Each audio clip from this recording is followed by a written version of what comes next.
31 de octubre de 2010, Bogotá, Colombia. Un estudiante de 20 años sale de fiesta con amigos. Horas después, aparece sin vida en una alcantarilla a 100 metros de donde lo vieron por última vez. La policía dice accidente, la fiscalía dice crimen intencional, los peritos internacionales dicen acto voluntario. Han pasado 14 años, 3 autopsias, 2 juicios, cientos de testimonios, y nadie sabe qué pasó realmente esa noche. Bienvenidos a Los Conductos. Soy Arturo García y hoy vamos a descomponer el caso que obsesionó a Colombia, Luis Andrés Colmenares, el caso Colmenares. Antes de entrar al misterio, necesitamos conocer a Luis Andrés Colmenares. Tenía 20 años, estudiaba economía en la Universidad de los Andes, una de las universidades más prestigiosas de Colombia. Provenía de clase media alta, era deportista. Sus amigos lo describen como alguien alegre, sociable, sin problemas aparentes. La noche del 30 de octubre, vísperas de Halloween, 4 amigos salen de fiesta: Luis Andrés, Laura Moreno, Jessy Quintero y Carlos Cárdenas. Van al Parque El Virrey, un parque lineal en el norte de Bogotá que ocasionalmente sirve de punto de encuentro nocturno. Allí se reúnen a beber. Laura era amiga cercana de Luis. Jessy y Carlos eran pareja. Laura y Luis no eran pareja, no había conflicto conocido, era una salida normal, o eso parecía. Ahora viene lo complicado, aquí es donde todo se desmorona. La versión de qué pasó esa noche ha cambiado múltiples veces, y siempre por las mismas personas. Laura Moreno llama a la policía reportando la desaparición de Luis Andrés. Según ella, estaban en el parque bebiendo cuando él se alejó a orinar cerca de un caño, y nunca regresó. Inicia la búsqueda. Horas después, a las 6:30 de la mañana, un transeúnte lo encuentra dentro del canal del Virrey, un canal de concreto con paredes inclinadas de aproximadamente 2 metros de profundidad, con apenas 20 centímetros de agua. Primer problema: el cuerpo aparece aproximadamente 100 metros de donde el grupo estaba. ¿Cómo es posible que en un parque con vegetación y desniveles nadie escuchara un grito o un chapuzón? No se escuchara nada. La versión se complica. En interrogatorios separados las historias no cuadran. Según Laura, Luis se alejó solo. Según Jessy, Laura fue detrás de él. Carlos modifica su declaración entre la primera y segunda versión. El detalle que lo cambia todo: un taxista declara haber visto esa madrugada a 2 personas discutiendo violentamente cerca del canal. Un hombre y una mujer. La mujer gritaba y el hombre intentaba calmarla. Esto contradice completamente la versión de que se alejó solo a orinar y cayó. Cuando lo encuentran, la escena no tiene sentido. Luis Andrés está boca abajo en el canal y presenta 5 hallazgos que desconciertan a los investigadores. Primero, trauma contundente en la cabeza, lado derecho del cráneo. Se lesionó al caer. ¿Alguien lo lesionó? Segundo, sus pulmones tienen líquido, lo que confirma que estaba consciente cuando entró al agua. Falleció por inmersión. Tercero, intoxicación alcohólica. Su sangre registró 1.33 gramos de alcohol por litro, casi el doble del límite legal para conducir en Colombia. Está bajo efectos severos del alcohol, pero lo suficiente para caer en una alcantarilla y no poder salir. Cuarto, el canal tiene paredes inclinadas de concreto de aproximadamente 2 metros de altura. Luis medía 1.76 centímetros, era deportista. Las paredes, aunque altas, son inclinadas, no verticales. Para un joven atlético, salir de un canal con talud es considerablemente más fácil que escalar una pared vertical, incluso bajo efectos del alcohol. Físicamente era posible salir. Quinto, no hay rasguños en las manos, no hay señales de lucha para salir, sus uñas están intactas. Si realmente cayó por accidente, ¿por qué no hay evidencia de intento de salvarse? La primera autopsia concluye rápidamente: incidente accidental por inmersión. Pero la familia Colmenares no acepta esa versión. Aquí empieza la obsesión nacional. Vamos a analizar las 3 teorías con la misma evidencia. Empecemos con la versión oficial inicial: accidente. Argumentos a favor: intoxicación severa. Luis estaba muy bajo los efectos del alcohol. Reflejos disminuidos, juicio alterado. Zona oscura. El parque estaba de noche, poca iluminación. Pudo no ver el canal y caer. Hipotermia más shock. Si cayó al canal bajo los efectos del alcohol, entra en shock y se desorienta. La hipotermia causa confusión que impide reaccionar racionalmente. El trauma en la cabeza. Pudo lesionarse al caer contra el borde de concreto. Eso explicaría por qué no intentó salir. Estaba desorientado. Problemas. Problema 1. ¿Por qué Laura cambió su versión? Primero dice que él se fue solo, luego admite que ella se fue detrás. Problema 2. El testigo del taxi vio a dos personas discutiendo. ¿Eran Luis y Laura? ¿Por qué discutían? Problema 3. La posición del cuerpo. Forenses señalan que era poco natural para alguien que cayó. Problema 4. Sus amigos tardaron horas en reportar la desaparición. ¿Por qué? Si tu amigo cae en una alcantarilla, llamas de emergencia inmediatamente. La teoría del accidente tiene lógica, pero demasiados huecos. La familia Colmenares presiona. Exigen segunda autopsia. Todo explota. Autopsia número 2. Medicina Legal, Colombia. Nuevo forense examina el caso. Conclusión: no fue accidente. Encuentran.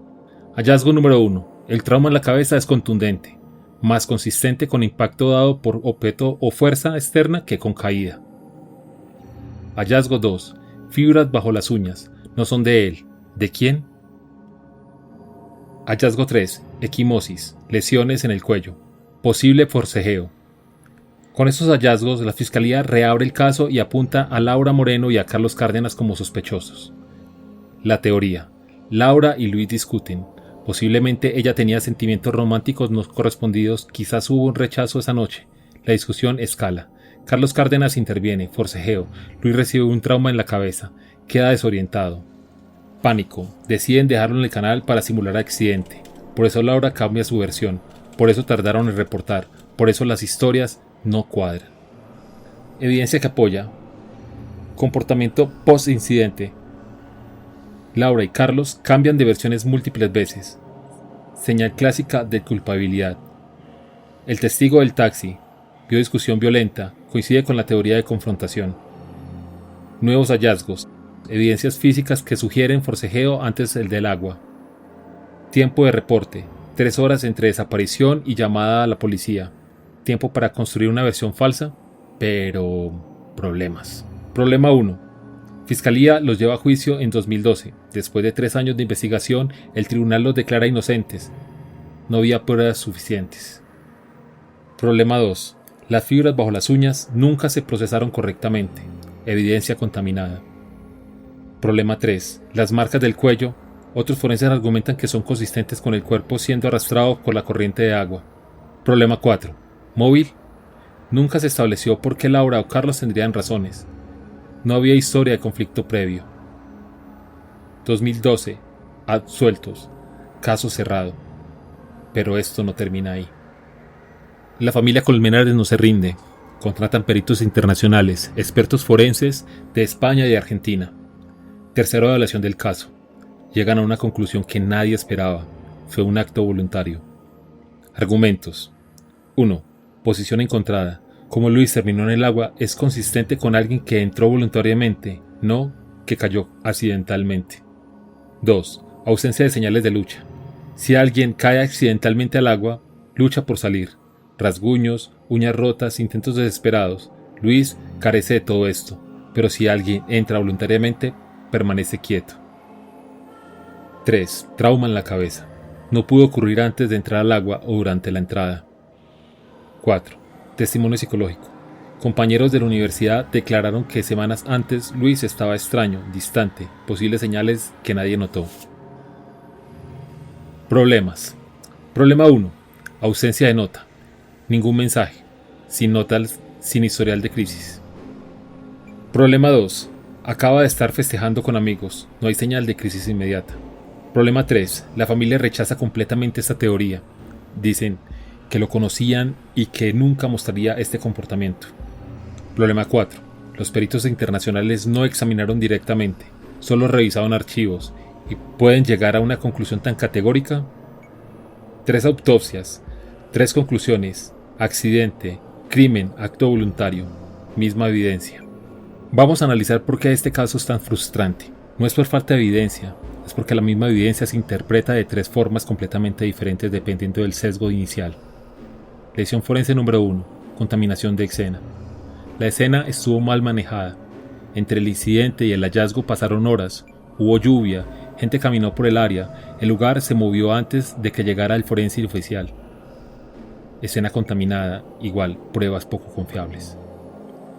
Lesión forense número 2. Autopsias contradictorias.